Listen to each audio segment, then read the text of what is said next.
Bonjour à tous, ravi de vous retrouver aujourd'hui pour une nouvelle vidéo qui va aborder le thème des éditeurs de code. Tu le sais déjà, mais si tu ne veux pas manquer nos prochaines vidéos, on t'invite vivement à t'abonner à notre chaîne YouTube et à activer la cloche de notification. Ça nous motivera à en faire toujours plus. N'hésite pas également à lâcher un petit pouce bleu si la vidéo t'a aidé et à nous partager ton avis dans l'espace commentaire. On les lit tous et on y répondra avec plaisir. À quoi servent réellement les éditeurs de code ? Les éditeurs de code sont des applications qui te permettent de créer et de modifier une gamme de fichiers de langage de programmation. En bref, les éditeurs de code sont l'endroit où tu vas écrire ton code pour créer ce que tu souhaites. Si on devait le comparer, c'est comme un éditeur de texte standard comme Word, mais pour la programmation. Tous les liens des logiciels que nous allons te présenter dans la vidéo seront dans la description, donc n'hésite pas à t'y rendre. Maintenant, place à la présentation des éditeurs de code et nous verrons par la suite les avantages et inconvénients de chaque outil.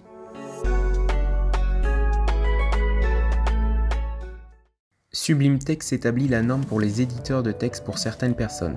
L'éditeur de code est riche en fonctionnalités et attrayant. En plus des raccourcis rapides et de la recherche, le logiciel dispose d'un mode d'écriture sans distraction et d'une édition très fluide. Les raccourcis t'aident également à afficher, à masquer la barre latérale, à dupliquer des lignes, à sélectionner un certain numéro de ligne, à vérifier les mots mal orthographiés, etc. Pour les points positifs de Sublime Text, on y retrouve une sélection pour modifier plusieurs lignes et c'est un logiciel facile d'utilisation. Pour les points négatifs, on a l'option d'impression qui n'est pas disponible.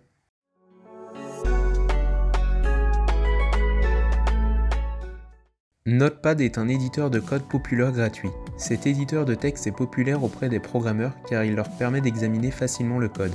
Le logiciel possède plusieurs fonctionnalités utiles, notamment une interface pour les onglets, la prise en charge des macros et des plugins, et un outil de sauvegarde automatique qui stocke temporairement les documents et te permet de les enregistrer à un autre emplacement. Pour les points positifs de Notepad, on y retrouve une option de vérification orthographique et le logiciel est facile d'utilisation. Pour les points négatifs, on a un design très sobre.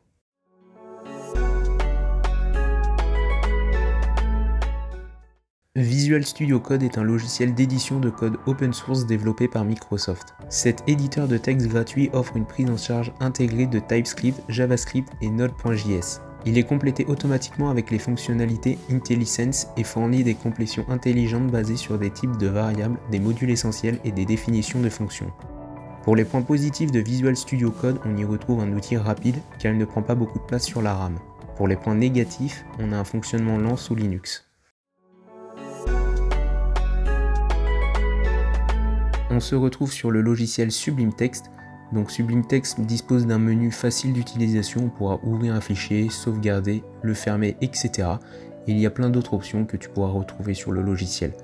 Donc pour écrire le code, rien de plus simple, tu commences à taper ton code juste ici et après tu peux voir que le code s'écrit correctement avec des codes couleurs différents pour certaines fonctions, etc. Quand tu as terminé d'écrire ton code, tu pourras l'ouvrir sur ton navigateur pour voir ce que ça donne. Nous voilà à la fin de la vidéo, donc on aura vu le top 3 des logiciels pour coder. Comme expliqué tout au long de la vidéo, tous les liens des sites seront dans la description, donc n'hésite pas à t'y rendre et à cliquer dessus si ça t'intéresse. Il y aura aussi le lien de l'article en description si tu veux connaître d'autres éditeurs de code. Si la vidéo t'a plu, n'hésite pas à liker et partager et à t'abonner à notre chaîne YouTube pour ne pas manquer nos prochaines vidéos.